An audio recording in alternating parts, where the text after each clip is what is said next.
Get Up this morning on Get Up about just the most clutch field goals, or the most clutch time field goals this season by players still left in the playoffs. Yeah. Okay, and at number 5, one of the most the 5th rated clutch player is. Go ahead. You want to guess? Oh, no. Oh, okay, you're just holding your number 5? Okay. Oh, yeah. Steph Curry at number 5. Yeah, he's clutch. At number 4, we saw Jaylen Brown. Nope. He is not in this on this list. Tyrese Halliburton, number 3, most clutch field goal this season by players still left in the playoffs is Anthony Edwards. Number 2, Nikola Jokic, and number 1. Can you guess who number 1 might be? Jalen Brunson. Boom. Jalen Brunson. And I didn't hear any Celtics on that list. Not a 1. Not a 1. And can I just say, for a potential, you might have to, the Celtics, if we can get through this Knicks series, might have to play the Indiana Pacers. And just to kind of compare, here's a guy that's, 24 years old. A lot of people think, some people are the players voted most overrated player in the NBA. Yeah. So the most overrated player in the NBA shoots 90%, 10 of 11 on field goals to tie or take the lead in the last 2 minutes of a game this season. The only players to record multiple game-winning field goals with under 3 seconds remaining since 1998: 1, Robert Horry; 2, LeBron James; 3, Aaron Gordon; and 4, Tyrese Halliburton. And the biggest thing about saying that is Jayson Tatum, JB, nowhere near those. And those are stats that I think that's what makes – I think is part of the frustration is you don't see a clutch gene in Jayson Tatum. So are you tying together clutchness, overratedness, Halliburton, Tatum, and when it comes out the other end as a sausage, are you telling me that Jayson Tatum's the most overrated player in the NBA? No. I'm not saying that. That's how I read that. What I'm saying is I think the performances at clutch time for Tatum are part of the kind of the narrative, if you will. Oh, yeah. I mean, he is like everybody else, but, he is Jayson Tatum. Everybody else shot poorly, but... he's shooting 17% from 3 points in clutch time in the playoffs. Yeah, that's not good. Okay, so that might be a better way to kind of put it. You could double it, and it still wouldn't be great. He had 13 points in Game 2. I don't care what the game script dictated. That is nothing short of pathetic. But he had a lot of rebounds. But this isn't one of those games where you say, like, he had 19 points and 8 assists and 13 rebounds. Great, he had a bunch of rebounds. That's awesome. Last time I checked, he's not being paid to be the Eastern Conference's Rudy Gobert. No, he is not. That is 100% accurate. And it has led to a lot of, dramatic or maybe over-dramatic conversations about his career, his legacy. It's a national story. Yes, it is. Yes. And he wants to be the national story, right? He has lusted after being the national story.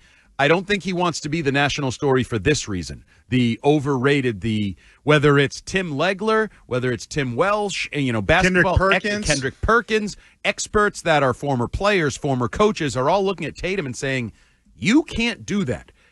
You can't do it either way if you're the star of the team. But especially, as Scal said to us, if you seek out notoriety and you seek out more respect and adulation and all these things, and then you show up and put back-to-back performances like he's put up for and I'll be honest, I'm still surprised by the second one. I thought he would respond. We were all sort of, you weren't maybe as much, Ted, but like Scal and I, Fitzy, we were all kind of like, Tatum's going to bounce back. Celtics are going to bounce back. They'll score.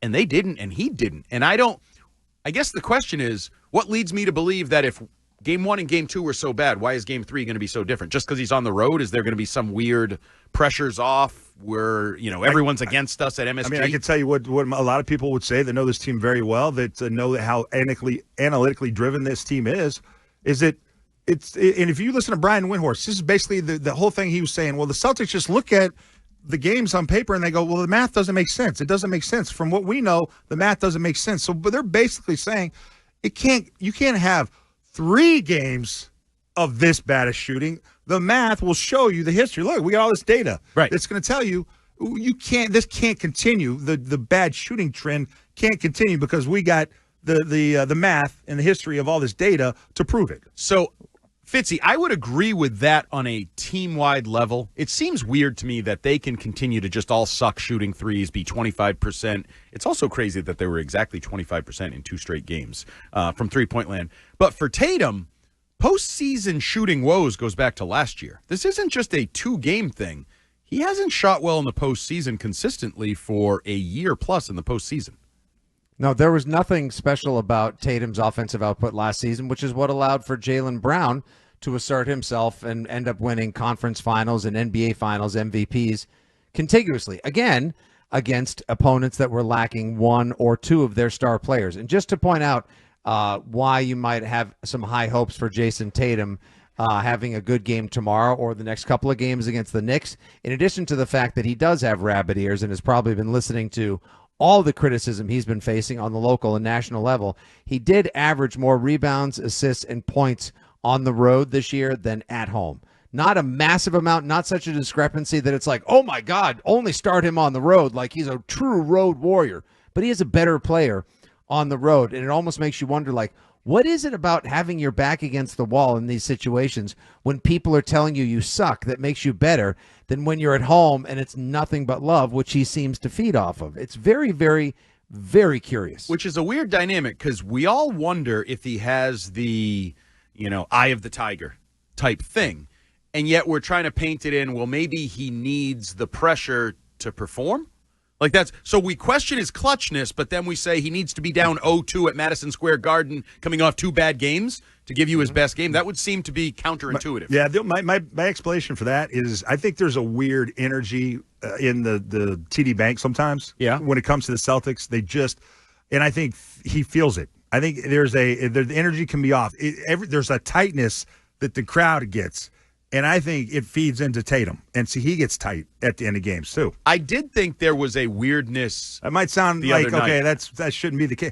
Well, it shouldn't be I think it might be the case. If you're talking about somebody who isn't maybe as strong-minded as we're suggesting, then it's not the most surprising thing. But there was definitely a weird, uncomfortable, some missed threes. You could kind of feel the crowd.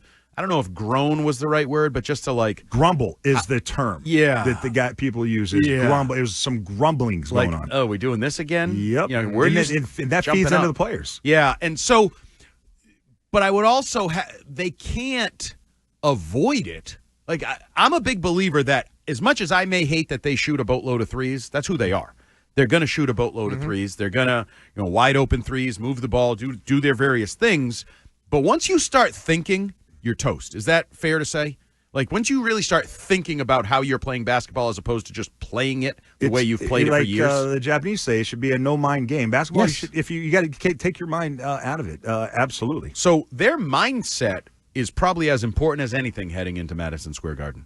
Their shooting ability, everything it's the only question for this team, right? Is their mindset and do they have the right mindset to overcome a 2-0 deficit to a team that they're clearly better than, but that have showed that they aren't going away easy? I mean, you imagine like the Celtics when they got a 20-point lead. If they have a 20-point lead in tomorrow's game, they basically have given worst thing that could happen to them. It's like the they got to keep. Lead. You know what? It's going to force them to keep playing.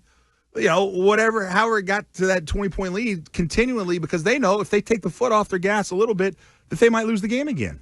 Yeah, I hadn't thought of that. If they get a 20-point lead like in the third quarter, they're going to be thinking about it. Whereas normally you'd be thinking about how much time left, we just close this out, we move on, what are we going to do the next? And they miss 4 shots in a row, which happens all the time. Yes. All of a sudden they go, uh-oh, this feels very familiar, and that's where you lead to it happening again. And that's where your guy, Jaylen Brown, needs to grab the ball, take it to the paint, get people in foul trouble, exert some physical dominance, and then flex on the Knicks and remind them that what happened in Boston was more anomalous to the equation as opposed to when they won 4 straight against them this regular season. I agree, but not in a sense where he has to think about it. I'll go back to that. They are at their best when Brown and Tatum coexist naturally.